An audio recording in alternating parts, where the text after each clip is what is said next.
அவுதுல்லாஹி ஷைத்தான ரஜீம் பிஸ்மில்லாஹிர் ரஹ்மானிர் ரஹீம்.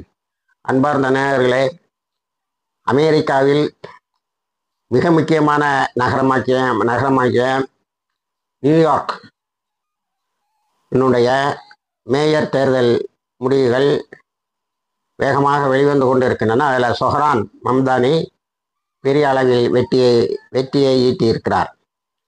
இவரை democratic socialist என்று சொல்கிறார்கள். ஜனநாயக கட்சியை சார்ந்தவர்கள். உங்களுக்கு ட்ரெண்டு, இவன் ரிப்பப்ளிக்கன் கட்சியை சார்ந்தவன் ட்ரம்ப்பு. அவன் காசால போர் நிறுத்தத்தை கொண்டு வருவேன்னு வாக்கு கொடுத்தாங்க. இதுக்கு முன்னாடி நடந்த தன்னுடைய தேர்தலில் தான் பதவியை பிடிப்பதற்கு காசாவில் போர் நிறுத்தத்தை கொண்டு வருவேன் நான் பதவிக்கு வந்தவுடன் என்று சொன்னான். அதுக்கு பிறகு இன்னொரு படங்கு மேலே போய் நான் காசாவை ரெக்கன்ஸ்ட்ரக்ட் பண்ணுறதுக்கு யூதர்கள்ட்ட இஸ்ரேலில் பணம் வாங்கி கொடுப்பேன்னு சொன்னான். இதனால தான் கடைசி நேரம் வரைக்கும் எவனுக்கு ஓட்டு போட்டாலும் அமெரிக்காவில் எவனை குடியரசுத் தலைவராக தேர்ந்தெடுத்தாலும் அது கமலா ஹாரிஸாக இருக்கட்டும் அல்லது ட்ரம்பாக இருக்கட்டும், யாராக இருந்தாலும் யூதர்களுக்கும் இந்த காசா கூட்டுப்படுகொலைகளுக்கும் உதவி செய்வர்கள் தான் வருவார்கள் போல இருக்கிறது என்று ஓட்டு போடாமல் இருந்தவர்கள் ஓட்டு போட்டார்கள். இந்த ஸ்விங் ஸ்டேட்டுன்னு சொல்கிறான் பாரு, தேர்தல் தலையெழுத்துக்களை வெற்றி தோல்விகளை நிறுவி வைக்கக்கூடிய ஸ்டேட்டில் முஸ்லீம்கள் தான் அதிகமாக இருந்தாங்க. அவங்க அவ்வளோவரும் கடைசி நேரத்தில் ட்ரம்ப்புக்கு போட்டாங்க. ஏன்னா காசால போர் நிறுத்தம் கொண்டு வருவோம்னு சொல்லி அது மாதிரி கொண்டு வந்தான். ஜனவரி 20 பதவி ஏற்பதாக இருந்தது இந்த வருடம். ஆனால் 19 ஒரு போர் நிறுத்தத்தை நிறுத்தி உணவுப் பொருட்கள்லாம் உள்ள போகிறதெல்லாம் காட்டி தான் தேர்தலில் ஜெயிச்சு வந்தான். அதுக்கு பிறகு நடத்ததெல்லாம் பெரிய போர் நிறுத்த மீறல். 2-3 தடவை இந்த வருஷத்திலே மீறிட்டான். போர் நிறுத்த மீறல் இதெல்லாம் வந்தது. கடைசியில் ஆயுதங்களையும் உதவிகளையும் கொடுத்து கூட்டுப்படுகொலை செய்தவரே மிகப்பெரிய ஹீரோவாக ஒரு போர் நிறுத்தத்தை கொண்டு வந்து இந்த கிடைத்திருக்கின்ற வாய்ப்பை பயன்படுத்தி இந்த ஒப்பந்தத்தில் சொல்லப்பட்டிருப்பது போல காசாவில் இருந்து இஸ்ரேலிய படைகள் முற்றாக வெளியேற வேண்டும் என்ற நிபந்தனை இருப்பதால் போராளிகள் ஒத்துக்கொண்டு இந்த போர் நிறுத்தத்தை செயலில் கொண்டு வந்தார்கள். இப்போ ட்ரம்போட நடவடிக்கை அது உள்நாட்டு நடவடிக்கையாக இருந்தாலும் சரி, அதாவது அவன் அங்கே பல மாநிலங்கள்லையும் மைக்ரன்ஸை இது பண்ணல பெரிய உள்நாட்டு குழப்பமே வந்துட்டு லட்சக்கணக்கான இல்லை கோடிக்கணக்கான அமெரிக்கர்கள் ஒவ்வொரு வீதியிலும் இறங்கி ட்ரம்புக்கு எதிராக போராடுகிற அளவுக்கு குழப்பம், பொருளாதாரத்தை நசிப்பிக்கின்ற அளவில் டாரிஃப் வார், அதாவது இந்த வரி யுத்தத்தை நடத்தினான். இதெல்லாம் பெரிய வெறுப்பை கொடுத்துருக்கு. அது நேர எதிராக இது சமத்துவம், வீட்டுக்கு உரிமை, ஹெல்த் கேர் இதெல்லாம் ப்ராமிஸ் பண்ண, நீதி இவற்றை ப்ராமிஸ் பண்ண சொஹரான் மம்தானி பெரிய அளவில் வெற்றி பெற்றிருக்கிறார். இதுக்கு பின்னாடி இருக்கக்கூடிய ஒரு பெரிய உண்மை என்னவென்று சொன்னால், பெரும்பாலான யூதர்கள், நியூயார்க்கில் வாழக்கூடிய யூதர்கள் மம்தானிக்கு ஓட்டு போட்டிருக்காங்க. ஏன்?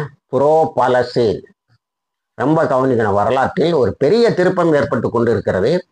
யூதர்கள் இனிமேல் நம்ம வாழ வேண்டுமானால் இஸ்ரேலை வெறுத்தாக வேண்டும், இஸ்ரேலில் இருந்து வெளியாகி ஆக வேண்டும் என்ற நிலைக்கு வந்திருக்கிறார்கள்.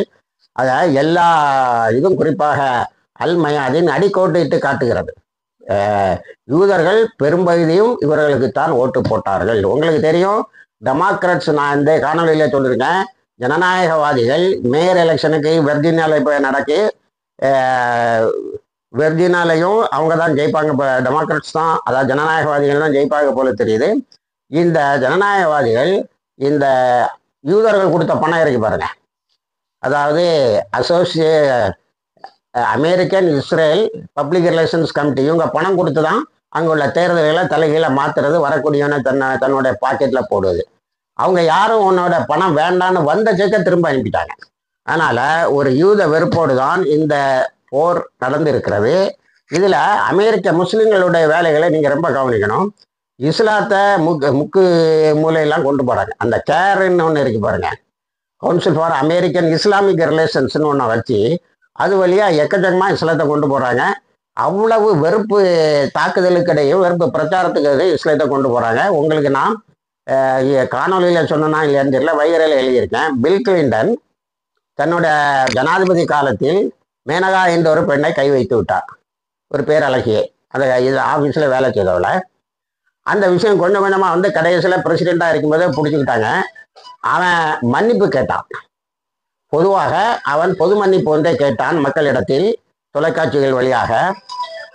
அதன் பிறகு அவன் ரொம்ப மனசு சோர்ந்திருந்த நேரத்தில் செலிசா என்ற அவனுடைய மகள் சொன்னா, வேணா அந்த அவங்களையும் கெட்டிக்கிடுங்க, மேனகாவையும் கல்யாணம் பண்ணிக்க, நம்ம இஸ்லாத்துக்கு போயிடுவோம் அப்படின்னு.